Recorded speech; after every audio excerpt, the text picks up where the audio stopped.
Finance Minister Nirmala Sitharaman is all set to unveil the first budget of Modi 3.2 in just a short while. There's a lot of buzz around what to expect. Populism, reforms, or a mix of both. What will it be? Honorable Speaker, I present the budget for 24-25. The middle class all over the country is very unhappy that they are paying the majority of taxes. They need to see reduction. Andhra Pradesh Reorganization Act. दूर दृष्टिकोण की budget है. अच्छा बुरा या खराब? अच्छा अच्छा अच्छा अच्छा अच्छा और पॉलिटिशियन के लिए और अच्छा. It's that time of the year again, it's budget day. It's when all us taxpayers of the country sit anxiously waiting for some good news, hoping for some headlines that will mention some new scheme where we can save our money. You know, for our economy, it's the most important day of the year. But for many of us, the nitty-gritties of budget are still sort of complicated because nobody really tells you how to decipher the numbers, how to understand what it means for you. Are you gaining anything or are you losing anything? Who is benefiting from all these new numbers? So, we decided to break down the relevant parts for you. We're talking revised tax slabs that could save some of you few thousand rupees, changes to capital gains taxes that will make you rethink your investment strategy, and even a scheme to get you paid internships at top companies.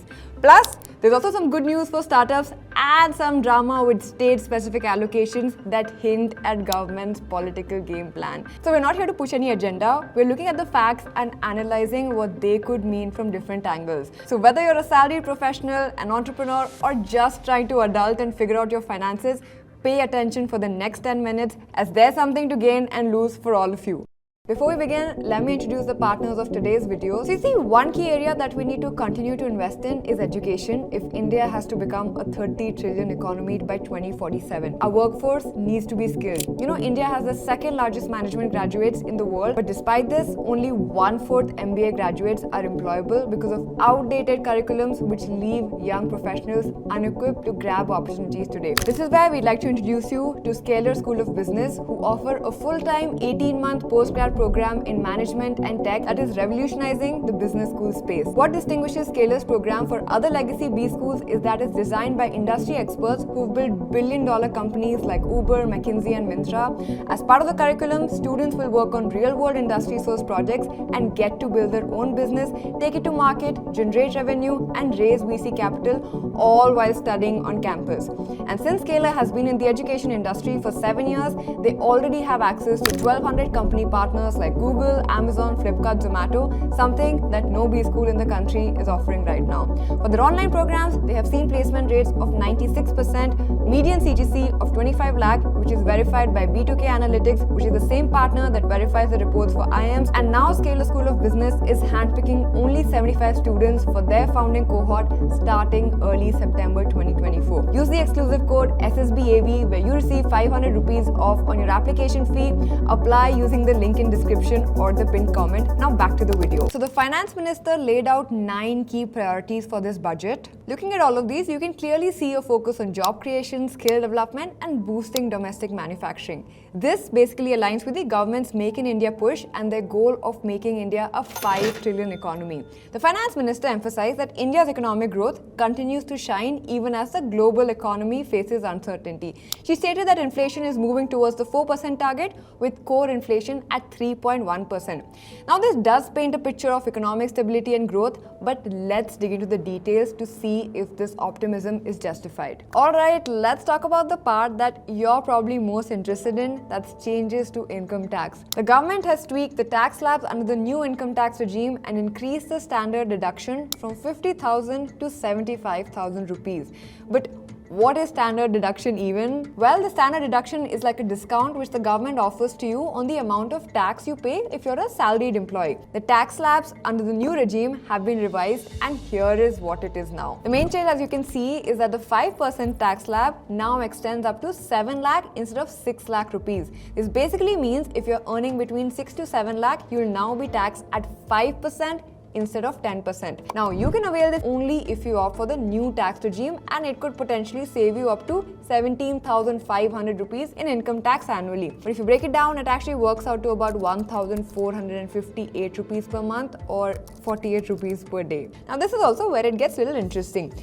The government has decreased the taxes for one slab, but has also made some significant changes to capital gains tax. So the long-term capital gains tax rate has been increased from 10% to 12.5% for all assets. Short-term capital gains tax has been hiked to 20% from 15%. So what does this mean? See, capital tax is basically what you have to pay on any profits you make on selling your financial investments like stocks, real estate, gold, be it long-term or short-term. Now what the government has done is they've increased the amount of capital tax you pay on both short and long-term profits you make on all your investments.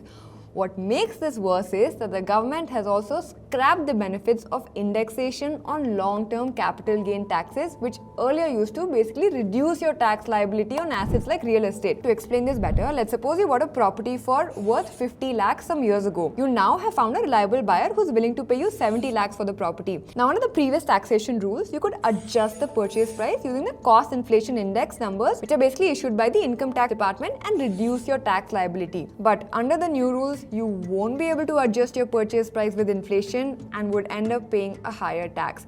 Now this kind of sucks, and it not only pissed people off but also led to real estate stocks declining by over 5% after the announcement. The silver lining is that the exemption for long-term capital gains has been increased from 1 lakh to 1.25 lakh per financial year.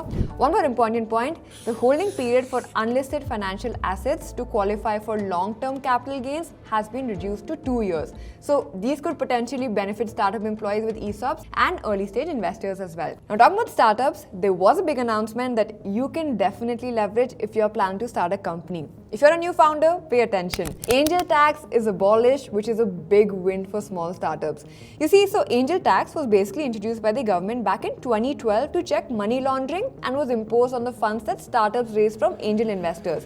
It had a rate of around 30% and was applicable only if the funds an investor gave to the startup were more than its fair value. You know, a lot of startups complained that they received notices of tax payments, including charges of late payment fees for an amount which was even bigger than the original amount of funding. Now, because this is abolished, it removes a major roadblock for early stage funding. Angel investors can basically now write checks without worrying about inadvertently triggering a tax bomb for the startup. Secondly, it simplifies the fundraising process. No more complex valuation reports or arguments with tax officers about the fair value of your startup. Thirdly, it aligns with government Startup India initiative.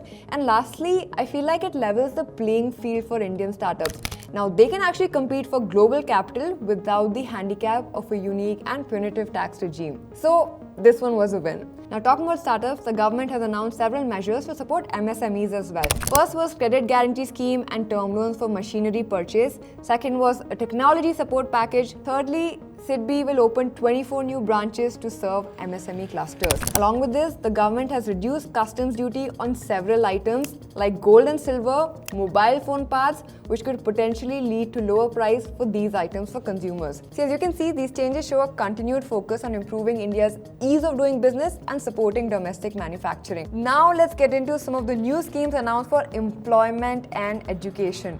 Another win, which I personally felt was super important in light of all the recent scams which have shaken our education system, are the schemes announced for boosting employment and upskilling. The government this year has allocated 1.48 lakh crores to education, employment and skilling, which is a 30% increase. Under this, they'll basically be providing loans of up to 10 lakh to students for higher education in domestic institutions, which is expected to help 100,000 students every year. Secondly, they are giving internships to over 1 crore youth in top 500 companies with a stipend of 5,000 rupees. More importantly, and what I think is going to be a big game changer, is the employment-linked incentive scheme. So under this, the government has launched 3 schemes which would see all the first-time employees get a 1-month wage as part of their provident contribution, while employers on the other side will also get additional benefits which will create additional employment opportunities for 50 lakh people. Now what the ground impact of all these initiatives will be, we'll have to see, but I think it's great, especially considering the state of job and unemployment currently. You know, our funding on education has historically remained lower than China and even countries like Brazil and Argentina, and I feel like it is particularly important to increase and focus on this considering the rise of AI, which the economic survey on Monday called as a major challenge for the economy. I also feel like the internship scheme can also be a big game changer if implemented well. Lastly, I wanted to touch upon state-specific allocation. Now, this is where things get politically interesting. The budget included some significant allocation for specific states, particularly Bihar and Andhra Pradesh. Let me break it down. So for Bihar, there was allocation of 26,000 crore for building expressways, new airports, medical colleges and sports infrastructure. A big chunk of tourism pie with Nalanda to be made a tourist hub. For Andhra Pradesh, rupees 15,000 crores has been allocated in special financial support for the development of the capital Amravati, and funds have been allocated for industrial development under the AP Reorganization Act. Now there's been a lot of speculation about this, that all of this was done because both Bihar and Andhra Pradesh were crucial for the BJP coming back to power this year.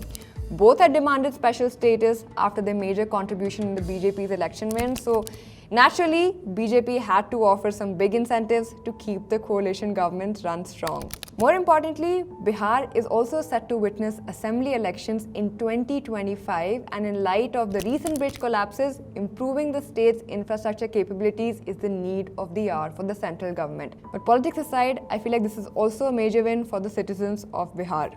So, there you have it. These were the highlights of Budget 2024 in a nutshell. I know that a lot of you hoped to get some tax relief from this year's budget. While there were minor changes, there was a big tax slapped on capital gains, making your other means of income and long-term investments even trickier. I think the angel tax was a win though, but apart from this, I personally feel like the only way out of losing majority of your income to taxes is just focusing on means to improving your income instead of hoping for lower taxes, because I feel like that's the only thing that's in our personal control. Additionally, I'm also happy about the new focus on skilling and education.